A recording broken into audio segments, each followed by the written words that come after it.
I am content with having 3 views, and I'll tell you why. If it's not right, it's not right. It's okay. Doesn't matter.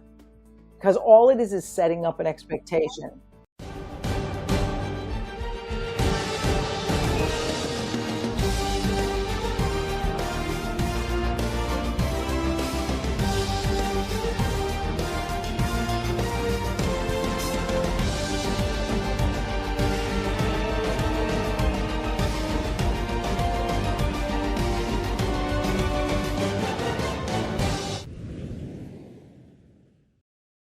Lisa, hello. Thank you so much for joining me on the show. I am so excited to discuss all things blue hair, unmarried, not fun, comedy, podcasts, everything else. Thank you for joining.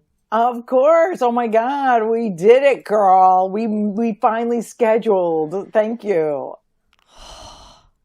Good Lord. Between your schedule and my schedule, I think pretty much the president and vice president have an easier time meeting. I know. We're really important, so I'm happy we have this time. You know. So let's jump right in. You've worked really, really hard for 30 years in comedy, and you've done stand-up, and you've participated in so many roasts, which I had the pleasure of watching a few of those. You've been crowned comedy's most lovable queen of mean. What first sparked your interest in comedy? When did this start? Well, how about what sparked my interest in walking away from it 3 years ago and getting the F out? That's really next. Right. What's important is that it's very interesting to do something and to be a success is something that people can't imagine walking away from, because I mean, it's so hard to make it as a comic at all. And to be a female comic back in the day, Yes. People are like, oh my God, how could you just be like, I don't want to do this anymore? I'm like, because you start to notice your life isn't joyful anymore, or doesn't seem to have that sort of little fizzy feeling it had in the beginning of comedy. And when it was just fun to write and have a good time and have connection with one-on-one and friends and other open micers. And then it's like becomes a grind. And anytime anything becomes a grind, to me, it's a sign that that's just time to reassess and figure out what to do next, if anything. Because I think we don't really have to do anything next. We can sort of just kind of live a life. Just kind of be. Yeah, there's such show business is very over romanticized, and it's a very privileged job, but it also has its, problems, and it's hard to keep up that pace. And, I just got to a certain state where I was like, well, I kind of enjoyed this for 30 years. Now I kind of want out. And am I allowed to quit? And I called my business manager and I was like, am I allowed to quit? And he's like, yeah, in 2 years. And I'm like, okay, let's go. So it's pretty interesting though, once you do leave something high profile, or maybe even anything, you retire from even being a mailman or being a grocery worker, we do have that loss of identity. And you're like, what the hell am I? I have no idea. And now 3 years after retirement, I'm like, oh, I know what I am. I'm just me. And I'm just allowed to kind of be a person. So it is that, it's such a cliche, instead of being a person doing, it's a human doing a human being.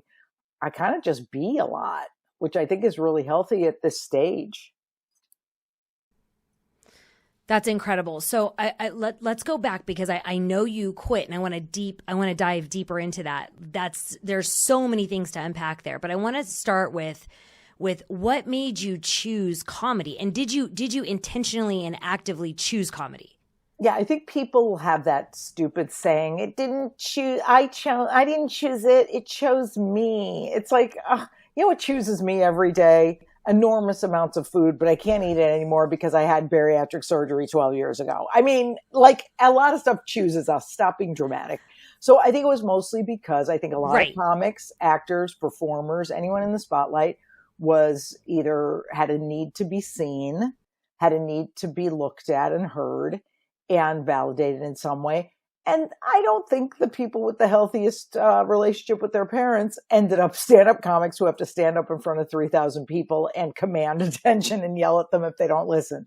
So I think a lot of it is that, I just wanted to do something where I kind of captivated someone. I just I was interesting. And I always, obviously you don't go into this if you don't have a sense of humor. So I was like, oh, that sounds like fun. That sounds cute. And for a long time, it was really cute and fun and great.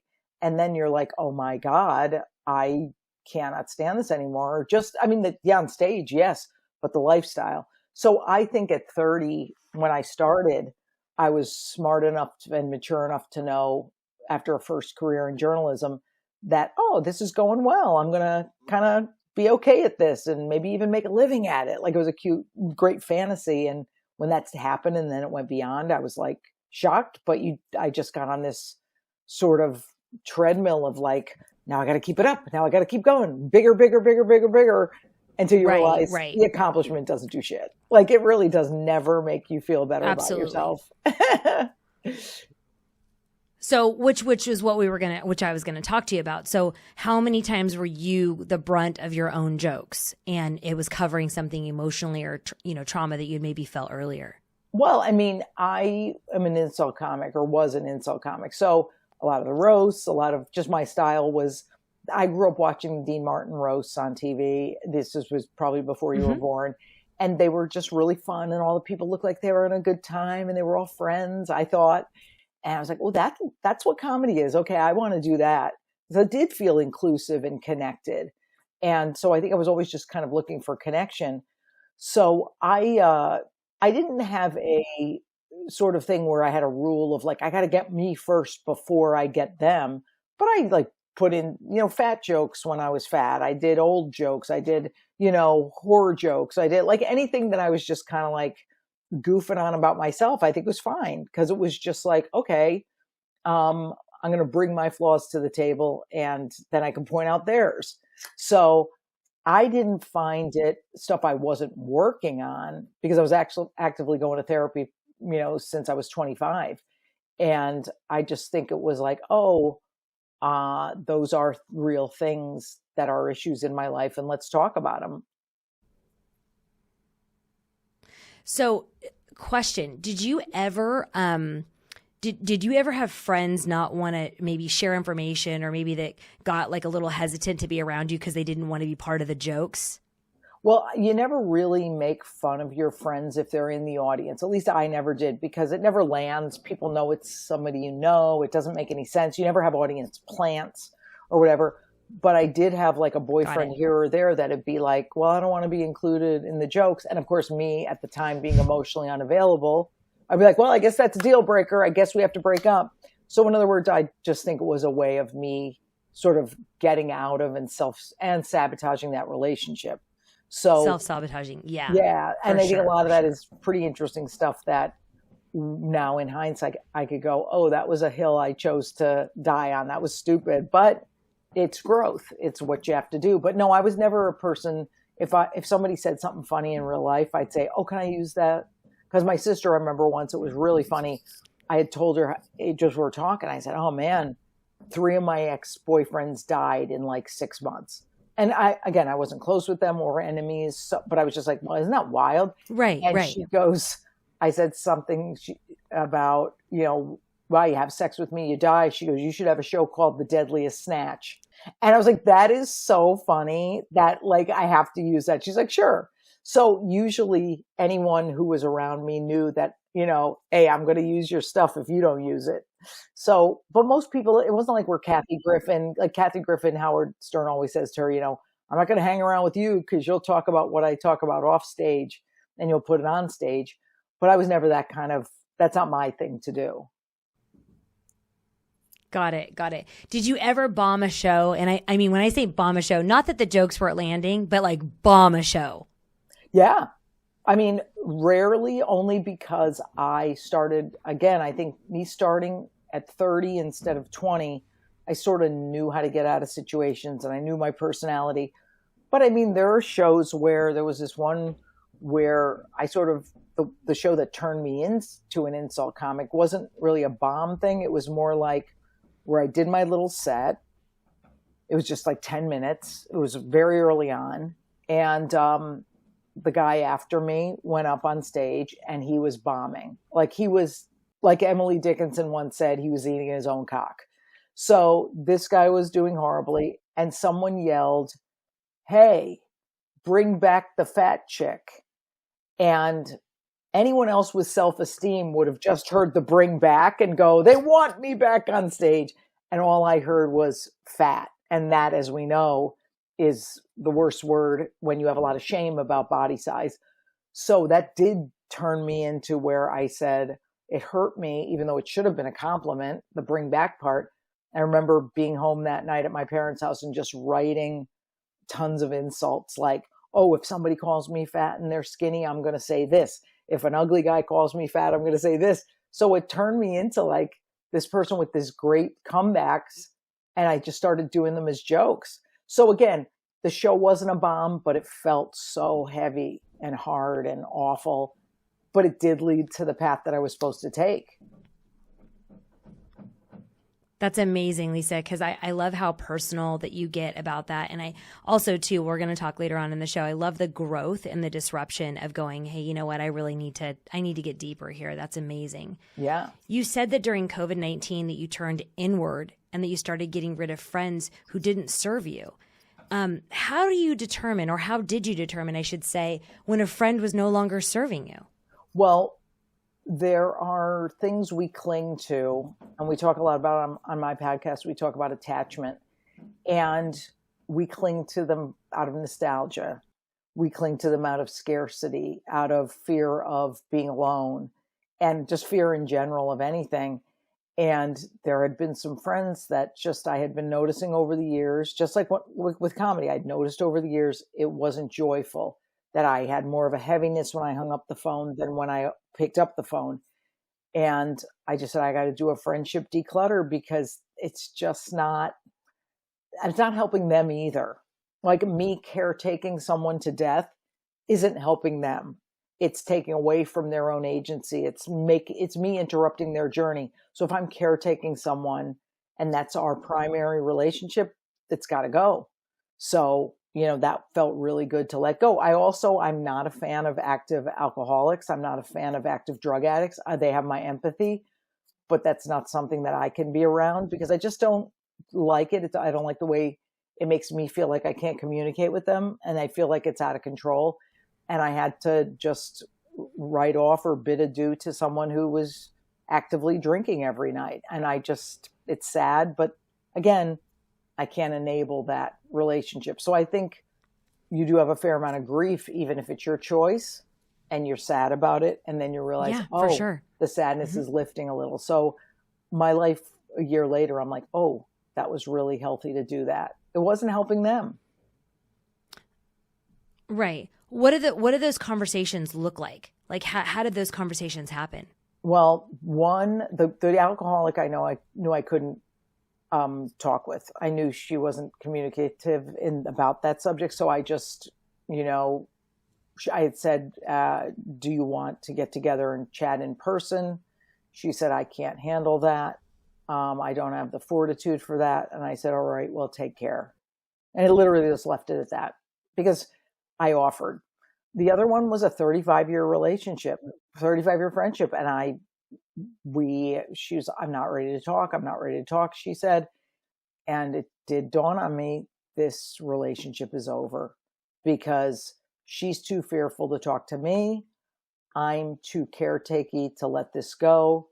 This needs to go. So I wrote, I literally didn't even overthink it. It's like, it so well, it in your heart so much what you have to do. Ripped a piece of notebook paper out of an old notebook. It wasn't even fancy. Hand wrote, I'm sorry, this friendship has come to an end. Clearly that's the case. This is. And I hope you got some laughter and friendship out of it, because I did. And I wish you nothing but the best. And I think that's exactly the way it has to happen, where it's not overthought, where it's not like tortured over. You just go, I know it. And just like all this stuff, there's no pro and con list. You know it in your heart. You know what you're supposed to do. I knew I was supposed to get out of comedy. I knew I was supposed to start this podcast. I knew I was supposed to do just what my heart said yes to. And the problem is, we have so much noise in our lives, we don't listen to that heart. Well, you know, and that's so interesting because when you and I were doing our call beforehand, I felt like we just immediately hit it off, Lisa, and I loved how much you were so open and so vulnerable and so authentic about, look, Steph, I've done this work. Like, this isn't like something I'm preaching. Like, I'm not going around telling everybody that they have to do the work. I'm talking about my work. Oh yeah. And you're so right, Lisa, because whenever I go to, like, when I coach an executive or, you know, I coach somebody through infidelity and you know, what's next as far as their attachments. So their children and their husband or their husband and their wife or whatever it is. They saw every single sign. Yeah. It wasn't something that they were like, oh my gosh, whack right in the face. They knew. If you really are honest and you take a step back and there's no audience and you just breathe and it's just you. Yeah. You knew every one of those warning signs that you chose to ignore. Right. Right. And I think everyone's afraid of that empty feeling of what about when it's over. And then, and honestly, as someone totally who, when you retire and have that big, oh my God, I decluttered my friends. My parents are dead, so I don't have to caretake them. I don't have a career. And you sit there and go, what am I? Am I nothing? And you realize identity is an artificial construct. You're just a person. And I guess going to get coffee is enough. I guess being nice to the mailman is enough. I guess walking the dog is enough. And then things start to populate that empty space. The problem is a lot of people feel they can't tolerate that emptiness even for a day. And it does suck, but then it does populate with something that feels good inside. So before we get into your retirement, which I know is something that you really love to share and you're so eloquent and articulate whenever you talk about it, I want to know about your family dynamics when you were kind of growing up and getting into comedy and then, you know, through your career. What was your relationship like with your siblings and your parents? Oh my God, I have always been super close to my brother because he was 3 years younger than me. But he was, he's still like one of the coolest people I know as far as just grounded. Like he was just had more self-esteem than me and my sister ever had. So I always gravitated towards him. He almost felt like an older brother. And that's what made that show I just talked about where they yelled, "Bring back the fat chicks," so much worse, is that he was there. So I'm like, oh my God, this guy's just called me out in front of the person that I look up to, even though he's younger than me. So, you know, it's a blessing that he was there because it all took this path. But my older sister, I'm really close to in the past few years, but a lot of it, I think, was that she was the oldest. And sometimes birth order is like, they become more like a mom and you resent that. So now it's more equal. So I'm like, oh, thank God. Like things just work out when you just work on yourself. And my parents, my mother was the tough one. I mean, she was a battle axe. She was how I was on stage. That was like my mother. So it's very lovable and fun. But when you're mad, you're mad. Like my mother was like, you know, we don't drink or do anything. But boy, my mother was a food addict and passed that on by role modeling it to me and my sister. And she also was a rager. And you just go, ooh, when that rageful thing came up, I got that from her too. And I have to work on that every day. So now I understand reading her journals now that she's gone. I'm like, oh, that rage came from sadness. And oh my God, this poor woman. And I understood a lot of that before she died. But what's cool is you go, oh man, I took anger and I used it on stage and made a living and made people happy, I hope. And she really didn't have an outlet. So it feels like really sad to me. But she was the toughie. My father was humble and quiet and sweet. Yeah. And so she just didn't get it. And again, back then, when she died 5 months ago when she was 90, like, dude, like 91, people didn't go to therapy in those days, you know? So she didn't, I mean, how was she supposed to work on herself reading Dear Abby in the newspaper once a day? So I really have a warm feeling towards her, even though we both had anger stuff. That's incredible. And I can relate to that because it's funny because my mom, we talked about my mom was hyper abusive. She she had a significant mental disorder. She was physically and verbally abusive. And I was angry. I was mad. I was sad. I was hurt. I was crushed. Like I had already lost a father very, very young. And it's like, I was thinking, as a little girl, you think about what's my wedding going to look like, and picking out dresses. And I remember I was so fearful of everything with her because I just didn't know when she was going to lose it.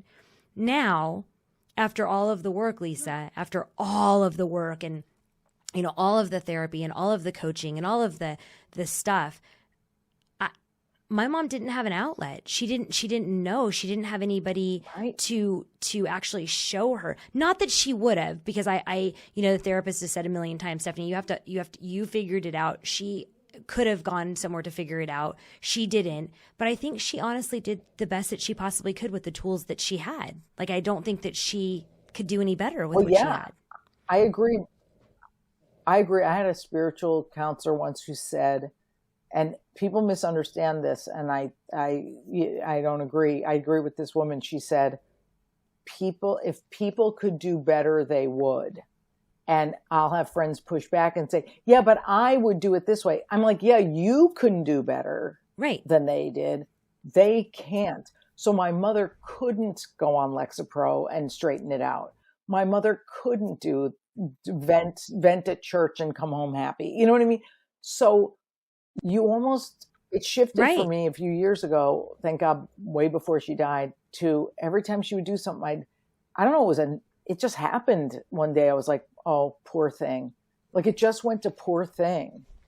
Because I almost started looking at her as the kid. Right. And I just... You get so empathetic. Yeah. And you're like, oh, gosh, I'm so sorry for you. So I'm sorry. Well, and a lot of it is, too, if we could do better. I remember that, Lisa. I remember when that happened. And if we could do better, we would. Look, I'll have a angry moment once a week, at least. It used to be 5 times a day. So I'm like, okay, we got progress here.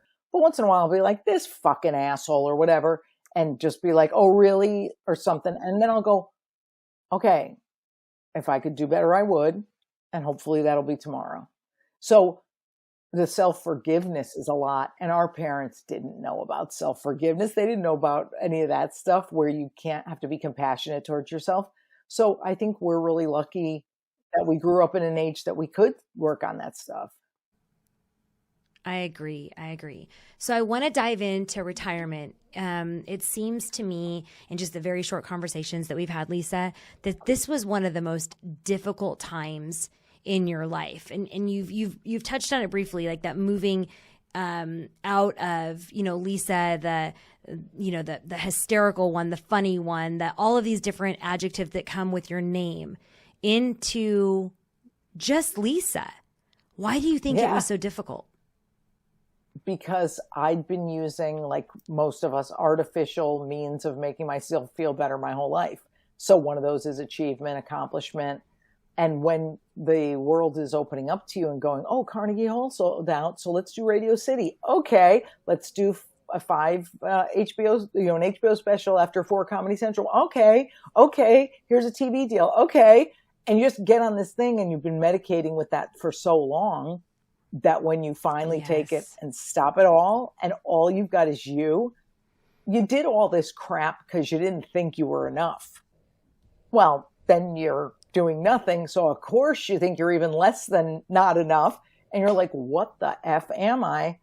And I think it's worth suffering through for anyone, because all that's bullshit. Like, at the end of the day, it doesn't matter what I accomplished. It's just money. It's just stuff. It's all meaningless, by the way, all that stuff.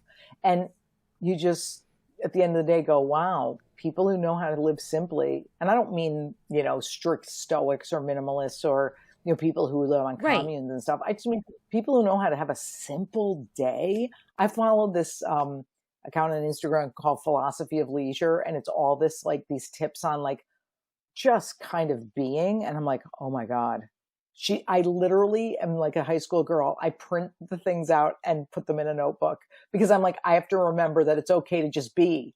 And it's hard just being. It's really hard. So that's what these 3 years have been like. But I think finally, they say it takes 3 tries at retirement before you do it right. Mine includes talking about myself, my journey, mine includes having the podcast with the millennial guys that I do called Losers with a Dream, where we go into deep frickin' issues, but have humor about it. It's like, oh, okay. And then it involves the friendships that still serve me, the dogs, the family stuff. And suddenly your days are pretty cute. And I don't do anything. I know it sounds like I'm a high school girl, but like I always look at my calendar and go, that's cute. Oh my God, I'm going to do that. I'm going to talk to Stephynie. That's cute. And if it doesn't have that kind of cute ring to it, I'm like, why am I doing this? Am I feeding that old Lisa who needs accomplishment? No. Oh, Lisa, I literally feel like my oldest daughter, I feel like she's gonna call Jenna and she's gonna go, I want all of these clips from this show, because I feel like this is what I do. And by the way, and you're gonna say, yeah, Stephynie, no kidding. Okay. I don't do this on purpose. I get lit up to serve people. Yeah. Like when people call me for crisis and when people call me for consulting, I am so excited when you see your clients' light go off in their eyes and you see them go, oh my gosh, you actually get me. You really understand. Yeah. I feel so excited. So you know what I do? Here's what I do. You're going to die. You're going to reach through the video and just smack me. No. So then I plan out my kid's life and I make sure I'm at every single basketball game and every single lacrosse game and every single soccer game and every single music recital. And I do all of it. Okay. And then I schedule my clients from 5 a.m. until 11 p.m. because I love doing it. Okay. I'm so excited.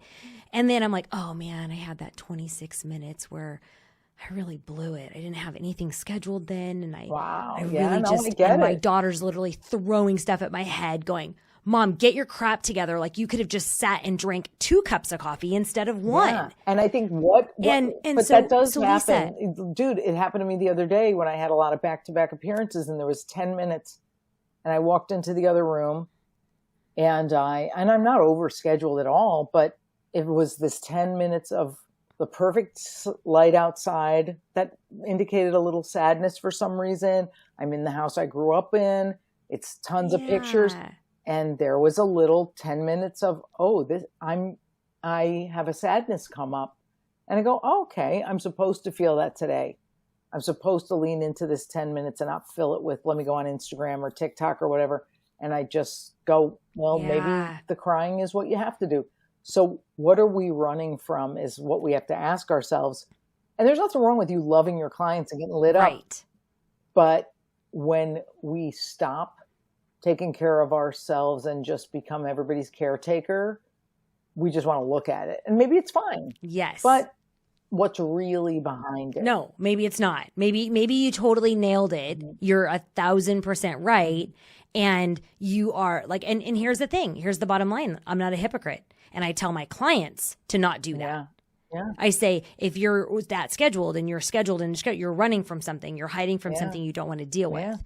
So I don't want to be a hypocrite. And so I stopped. I literally started writing a gratitude journal. I started talking about whenever I cut back to working 9 months out of the year instead of working for 12 months. I started writing of just really, truly, you nailed it, Lisa, just being. Like, what happens when I wake up and there's nothing on my calendar? What am I going to do? My cautionary tale was when the Joan Rivers documentary came out. This was years ago, so I was still doing comedy. I was just starting to get known.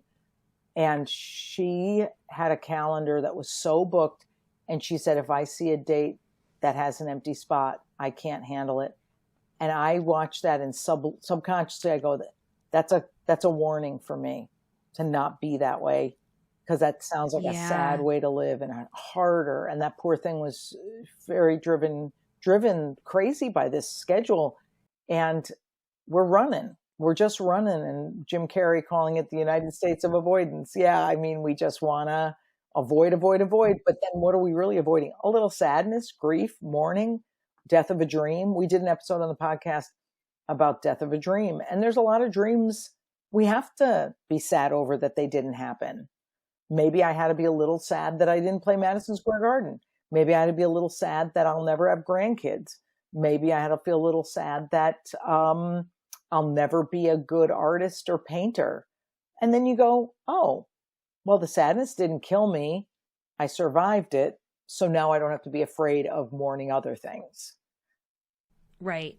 And Lisa, before we talk about the podcast, I wanted to point that out to our listeners. So this comes from a ton of self-work. This is not something that we're saying is like super easy. It's not easy. Sometimes the days so for me, yeah. for me, sometimes the days of sadness were so long. They weren't the 10 minutes. Now they more are. Now they are a little bit easier to deal with. And I remember, you'll just love this. I remember going to see a therapist for many years, and she was this tiny, tiny woman. I mean, tiny, okay? And she was meaner than hell. A New York woman from the Bronx. Just mean. And I remember walking in sometimes every once in a while with like an excuse, and she would slam her book shut and she'd be like, "Get out of my office. You're not here to work." And I'd be like, yeah. And she didn't play. Yeah. She was like, there was no joke for her at all. Like Lisa, she was like, that's what it is.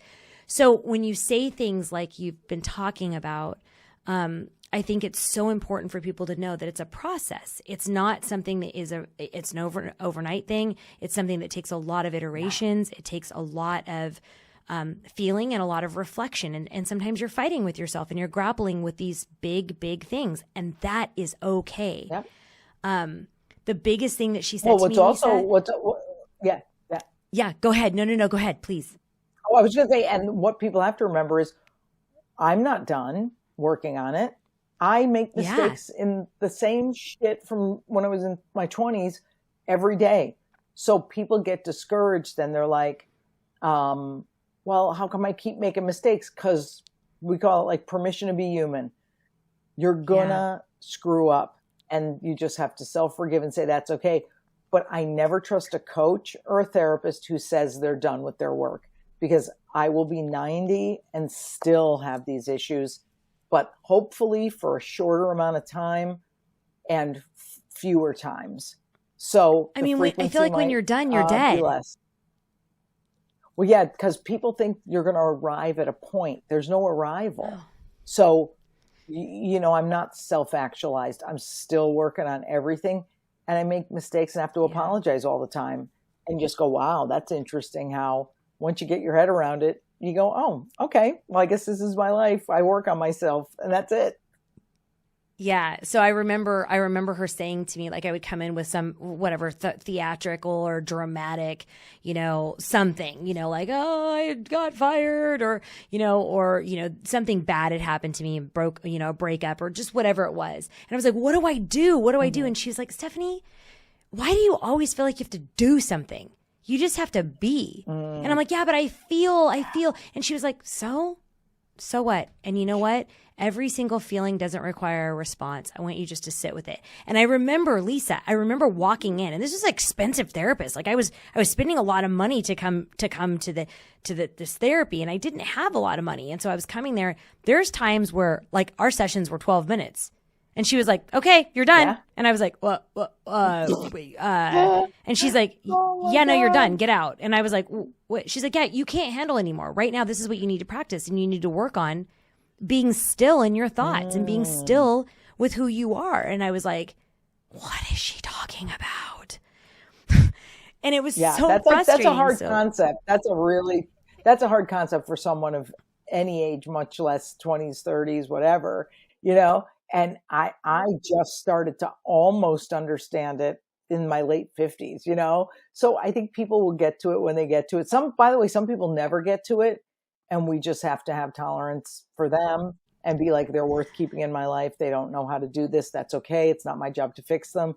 That's hard too when you want to fix everybody. And it's like, that is very, pretty much very I'm hard. realizing like the older I get, the less I know. So who am I to fix them and interrupt their journey? So it's all just very complicated. Yeah. Tell me all about the podcast. I want to know everything.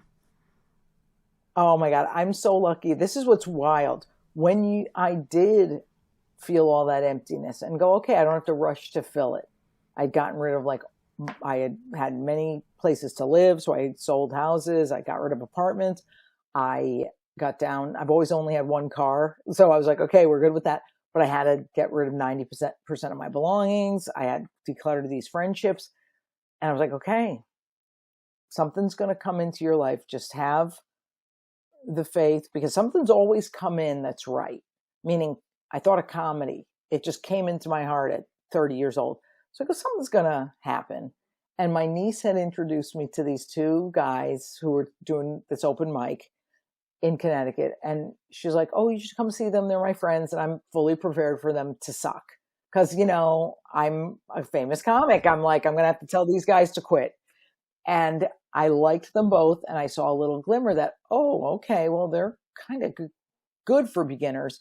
But then the big thing happened was when I met with them later and we're at this diner and they're like talking about these deep subjects that at 30, I didn't know existed. Words like vulnerability and fear of success and boundaries. And I'm going, these are straight millennial guys talking about this and they're masculine. So I'm going, they don't have that bro energy that I hate in podcasting and that I think there's way too much of. It's so rapey and gross.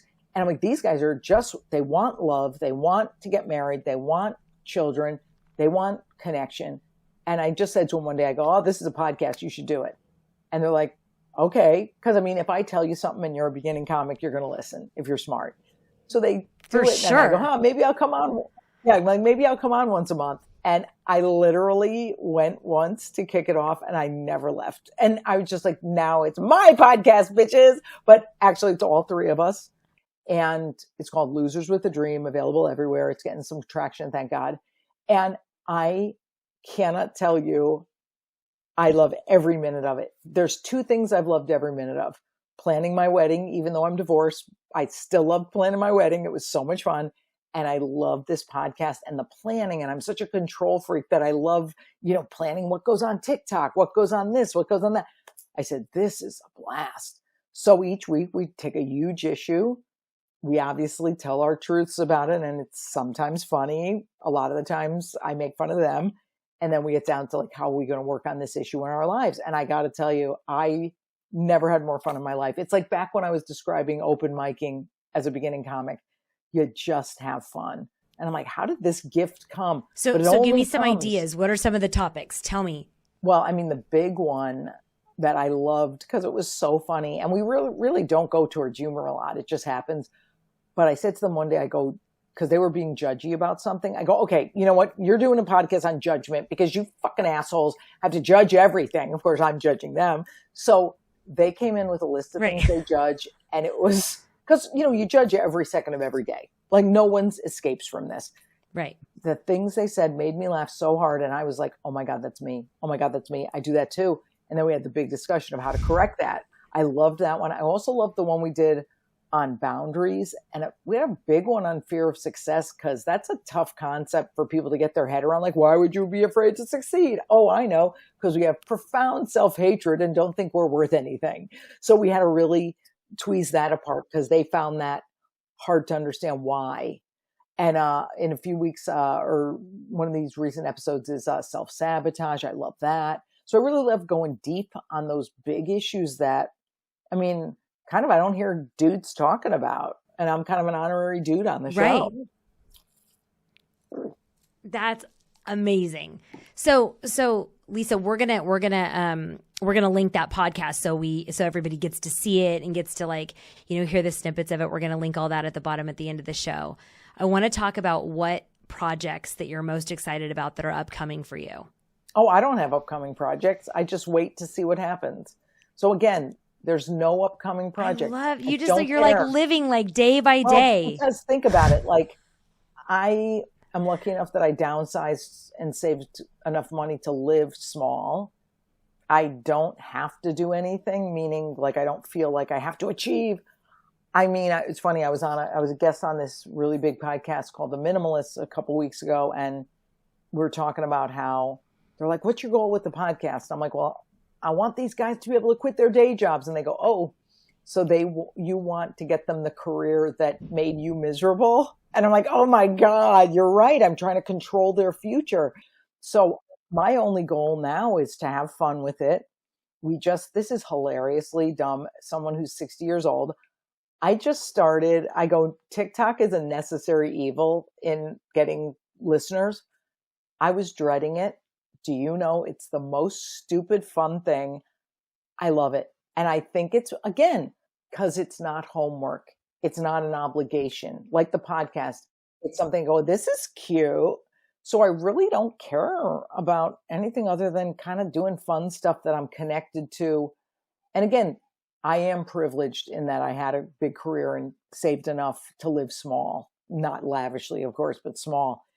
And I just go, I think at least if we're kind of showing by example what people might get out of this is just start noticing little things that light you up a little bit, just in a cute, fun way. And you go, oh, I look forward to that. Oh, I saw that in my calendar. More of that feeling. You can get that in even if you have a job, even to bring a little good feeling to those small moments of your life where you can inject that. I think that is so important for our listeners to hear. It's just those small little pivots, those tiny shifts of incremental joy. Those really, really add up, and they cause momentum of happiness. And I think that that's so important. Yeah. Lisa, you wrote a play called Stuffed. It discusses your history with overeating and gastric surgery and unhealthy relationships with food. What did it feel like to be that vulnerable and that open in front of so many people when you were on stage about something that was so incredibly personal to you? Oh, well, I'm not going to lie to you. I love that. I love never having secrets from anybody. I literally, when I had the gastric sleeve surgery 11 years ago, I called TMZ from the hotel room to tell them about it because I was like, I'm proud of myself. I'm having a surgery to save my life. Why wouldn't I brag about it? So I always told my publicist she has the easiest job in the world because nobody will ever unearth anything about me that I haven't already said. So, I wanted to talk about food and weight for years because who do you know that doesn't struggle with some sort of body image or food or weight or addiction? And it could really apply to all addictions, really, because we're just trying to stuff the pain and stuff the feelings with a substance. So I love doing it. And again, that was another, what I would look at as a quote unquote financial failure because it didn't take off the way I wanted it to. I had to have a death of a dream about that and go, the play didn't find the audience I wanted it to. I thought it was going to be like, the vagina monologues about food, the way it traveled all over the country with a rotating cast. I thought that's what was going to happen. It didn't. And I go, isn't it great that I had worked on myself enough to feel the sadness, the disappointment, the grief, and then go, but the people who saw it needed to see it. The people who needed to see it came to that show. That's exactly right. So if I stack up all my little quote unquote failures, they are failures financially, but then I'm like, oh, well, I did them. So I guess people liked it, even if it was 10 people. Well, and not only that, but it also too, which is a whole other podcast that we'll have to have you back for, what's your measurement of success? Maybe your measurement of success was to help that one person and it wasn't a financial. So maybe it wasn't a failure because you actually were that light that person needed to see that day. I totally got emails to indicate that definitely happened. And what's wild is, that's why with the podcast, I go to the guy, don't tell me numbers of downloads. Don't care. Don't tell me what country we're big in. Don't tell me where we are in the charts. I am really not into numbers of likes, number of views. If it happens, it happens. And I just get to be joyful every day. They can be obsessed with that stuff. I can just go, my measurement of success. Your time for obsession is over. Oh, honey, I accomplished enough. So I think it's successful when somebody just goes, oh, that resonated with me. Okay, cool. It worked. One person liked it. Cool. No, you know what, Lisa, you're like, what you're saying right now totally resonates with me because my social team will come back and they'll go, oh my God, you went viral. I'm like, no idea what that means. By the looks of your face, you're excited. I don't know. And I don't care. And I don't write. Exactly. And I'm not appreciative. That's amazing. That's awesome. But that's not why I wrote it. I wrote it because it would help that one person, or I wrote it because maybe that will give somebody the encouragement or the inspiration that they need to do something different. Yeah. But I sometimes my feedback to my team is I don't want to come across as ungrateful or unsatisfied or unhappy because they're like, this went viral. And I'm like, no, is that 100,000? Is that, I don't even know what those numbers are. I don't look at my likes. I don't look at my heart thing, whatever the things are. I don't look at any of it. I don't know how to use social media. So the one thing I'm taking away from this right now, Lisa, is I'm terrified because literally every single person is down my throat about TikTok. And I'm like, no, Dude, old people don't go on TikTok. Don't worry. I promise you. On Monday, last Friday, I was enormously pissed about having to do it. And then I'm going, but I don't have to. So what am I doing? Yeah. Anyway, I remembered that I had coached this kid who's big on TikTok. I coached him with life problems when I was a half-ass life coach and quit that. So I go, oh, Mikey knows a lot of stuff. Let me schedule a call with him. When he told me what he does and showed me how to do the little tricks, I go, oh, that is so funny and stupid. I love it. So the lift that came from asking for help, getting a kick out of it, not looking at it as something I have to do, I think it's hilarious. So what happens is it's this internal shift after somebody says, hey, it's not going to be that bad and I'm here to support you. And then you just fuck around and have a good time. It's like stand-up. Many people are terrified to get on stage, not just for the first time, but for all time. Yeah. I was just like, I don't have, I think with stand-up, I wasn't ever like, I have to do this. I was a journalist. I didn't have to do stand-up. And then I was like, this is so much fun. I'm going to enjoy it. TikTok's the same thing. And so once you ask for help, figure out how cute it is and how silly it is. And that, guess what?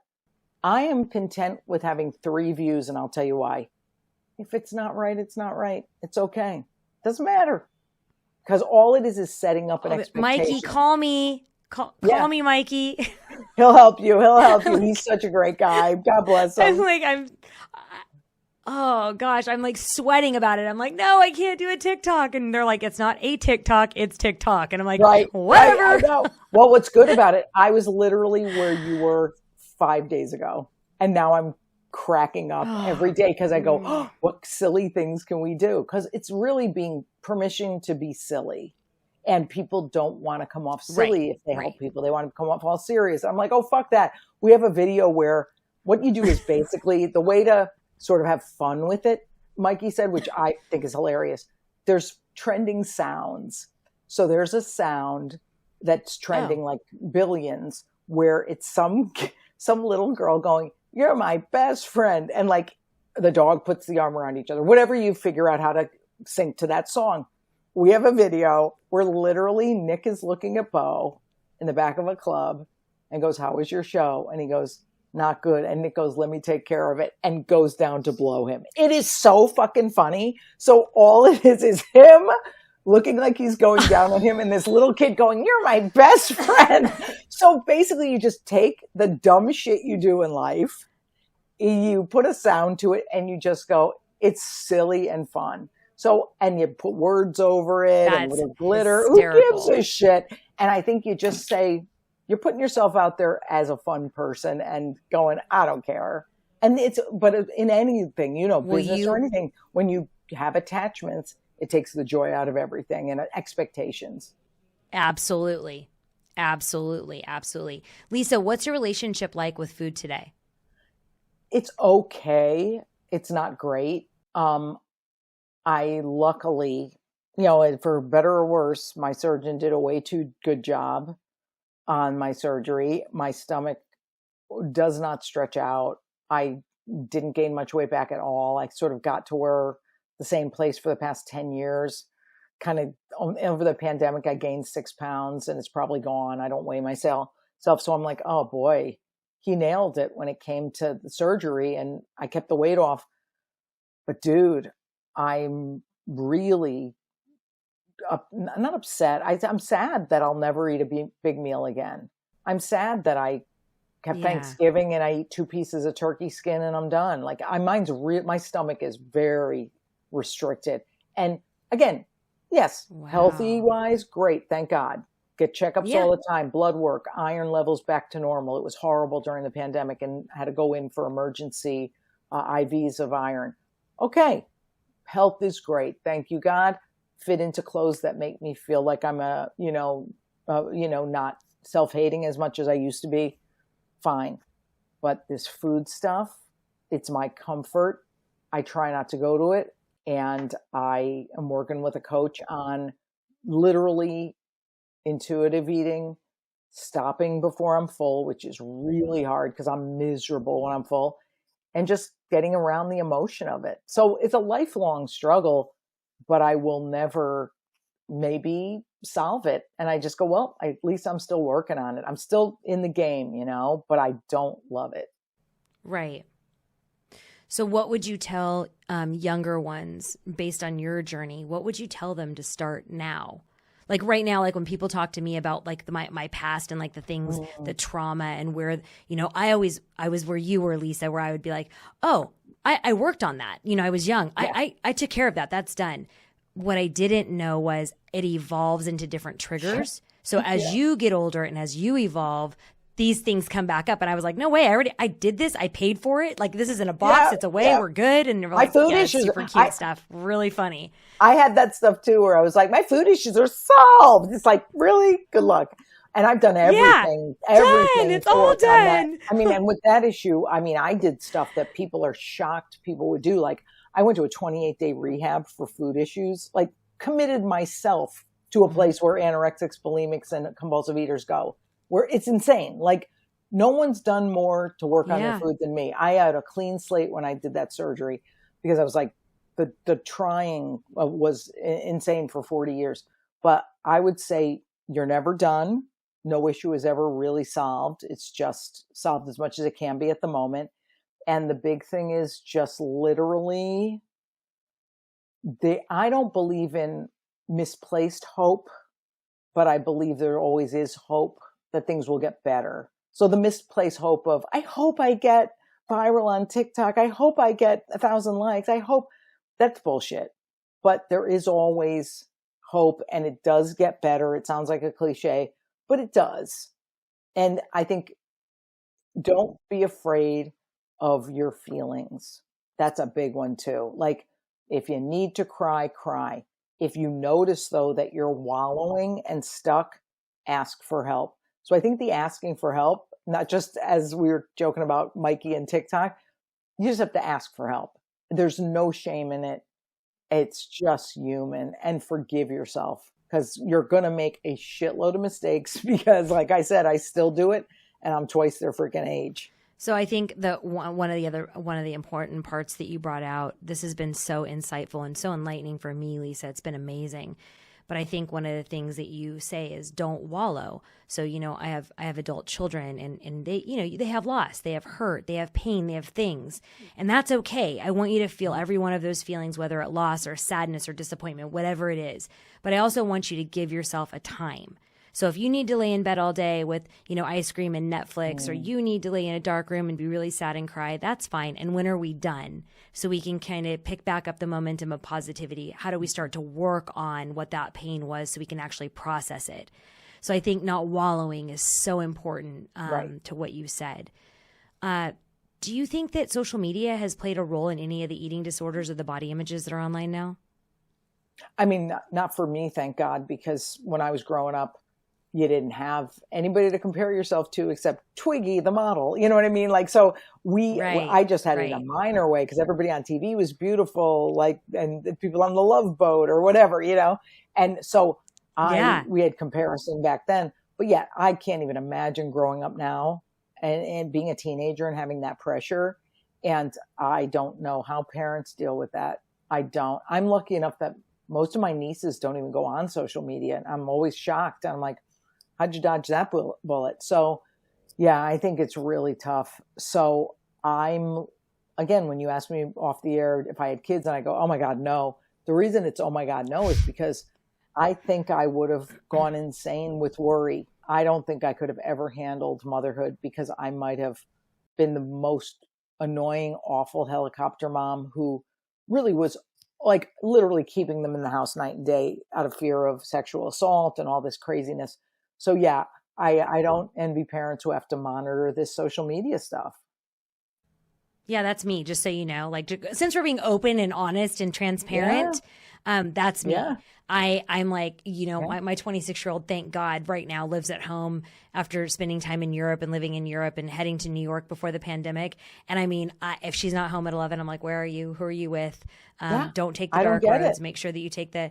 I'm like a disaster. Like, and she goes, I'm 26, and I'm like, that's like Charlie Brown's teacher. Shut up. Like, what does that even mean? I'm 26. Like, that's you're what's like funny 3. about it is like, I don't have kids, but I misplace worry onto nieces and nephews. So last year when all the protests were happening, my niece and nephew had said they're going to 2 Black Lives Matter protests in Cincinnati where they had just moved.